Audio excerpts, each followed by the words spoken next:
I was recently chatting with some people about, someone asked, how can you tell if you're at a Bethel event? And can you guess what was one of the answers? Mitchell's there. Mitchell Solkowitz is such a core member of our community and has such a loving and beautiful presence and a commitment to serve our community, to figure out what needs to be done in the room and make sure he does it or he figures out how someone will do it, that he really is part of what defines what is a Bethel gathering. So we're very, very excited to have him be our teacher this morning. A little bit from the bio, which is great. I love the bio. So Mitchell and Rochelle is also here in the second row. Mitchell's partner, spouse, wife. Mitchell and Rochelle live in Bethesda, have been members for over 30 years. Mitchell is an engineer and project manager at BGE, where you've worked for over 30, so longer than Bethel or the same as Bethel? Longer, okay. More at BGE. He's a big fan of audiobooks. It says here the goal was 1,000 books. That's a lot. An avid blood donor. And, as you know, photographer. And newest thing, I think, of your many pursuits is that he is our newest minion captain. So he'll be leading evening services here on Thursday nights, taking turns with Saul, right? Okay. So that isn't even the whole, of course, that's not the whole list, and no few sentences could ever define someone we love. I'm so happy to introduce to you Mitchell Solkowitz to teach. Thank you, Rabbi Megdal. Thank you, everyone. Shabbat Shalom. So there are no fewer than 4 rabbis here, so I hope I do well. So Rabbi Megdal, so I'm not really a public speaker, but I thought about this in advance, and I figured I might as well take the opportunity. So Rabbi Megdal picked me last year to lead a Devar, but I really wasn't ready. And when she asked me again this year, I couldn't say no.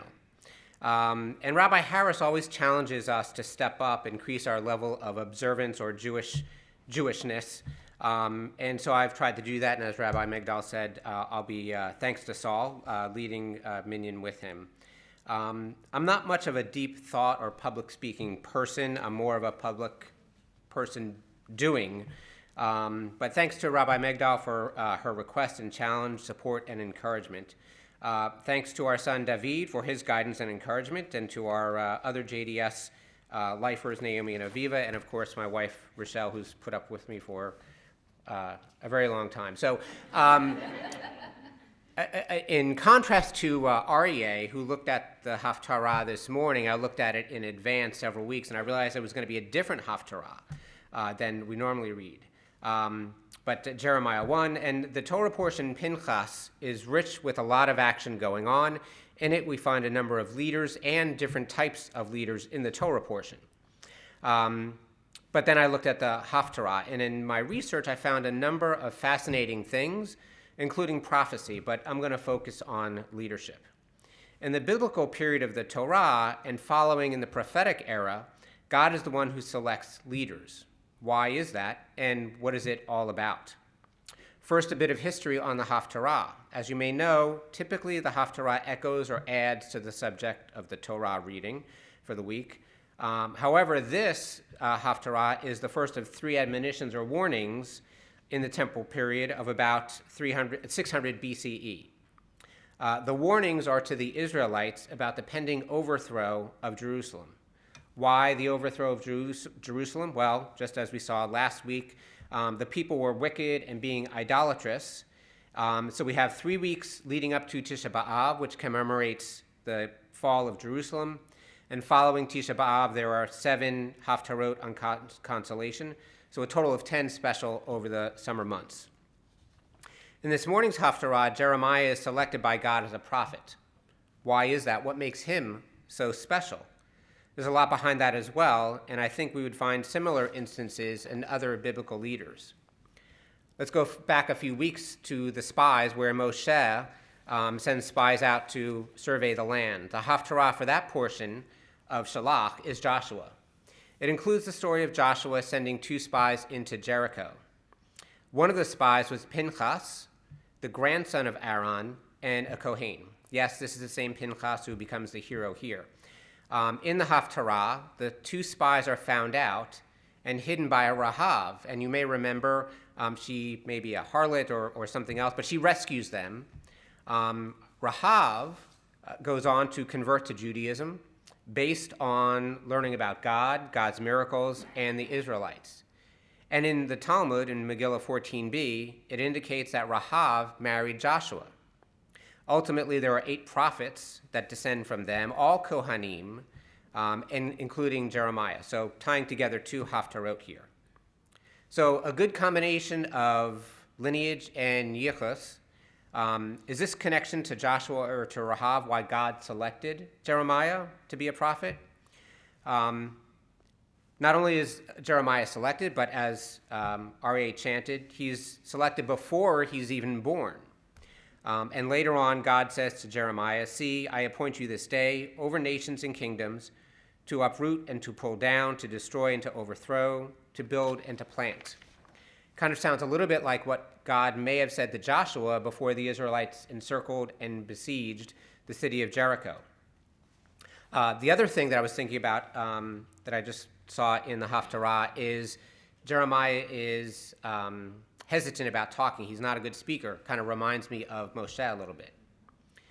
So what makes a leader in the biblical period? Typically, leaders are selected by God, but not always. Another example of how leaders are chosen, sometimes they choose themselves. And in the Torah portion, we read about Zelophehad, who died without any male heirs. His daughters seek out justice for him and their family clan. They argue that they should be able to inherit their father's property, even though they are women.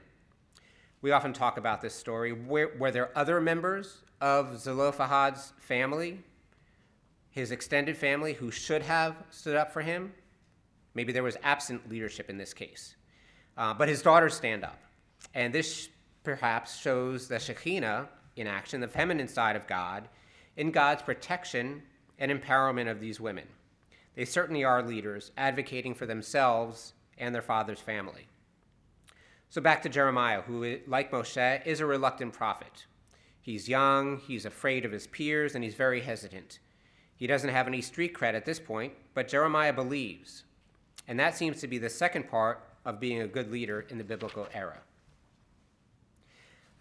Rabbi Chazan Fradkin, in his Devar Torah 2 weeks ago, said that as Jews, we tend to prefer leaders who don't seek power. Moses is one of a number of leaders who did not seek the throne of power or leadership. And we find the same here with Jeremiah and possibly with Joshua. It seems like maybe God knows who to select, even though if the people don't know themselves. So why did our biblical leaders follow God and become a leader? How did they feel about being selected as a leader or a prophet? After all, some of the leaders were successful and others were not. There's a constant struggle to try and get people to listen and to obey. Moses and Joshua were ultimately successful with the help of and direction of God. But in Jeremiah, the people don't listen, and ultimately Jerusalem is overthrown. So the leaders in this week's Torah portion, we start with Pinchas. In the previous parsha, he takes things into his own hands. He stepped up and took action. And was he a leader or not? In some ways, was this just a one-time thing for him? And I would say yes, he was a leader. He saw what the Moabites were doing, and he put a stop to it. He was defending God and the Israelites from idolatry. Now, Moshe is the current leader of the Israelites in the desert. He finds out that he will not continue to lead the Israelites into the land of Canaan. He could relinquish his leadership at this point, but he does not. Moshe asks God to find a replacement, and God selects Joshua as the next leader. So Joshua, why is that? What makes him special? Didn't Pinchas just defend God and the Israelites? Maybe he was a little too hot-headed and too quick to act instead of thinking about what to do. So Joshua stands out because he fought against Amalek. He supported Moshe after the incident with the golden calf, and he was one of the 2 spies that came back with a positive report. He was decisive. He supported Moshe, the existing leader. Moshe does endow Joshua with his leadership, giving him guidance and helping to ensure his success. Again, God selecting the next leader to lead the Israelites into Canaan. Joshua had skills that enabled him to lead the people ultimately into Canaan and establishing the land of Israel. It seems that Pinchas was more of a leader in acting and doing. Jeremiah may have been a good leader and a good prophet, but perhaps at the wrong time. Leadership in the Tanakh is sometimes based on lineage, the ancestral connection to an earlier great leader, sometimes God's selection, sometimes the individual choice to take on leadership, and sometimes faith. But no one factor guarantees success, and our traditional stories model different kinds of leadership for us, perhaps so that we can each find the model that we need. Thank you. Shabbat Shalom. Shabbat Shalom.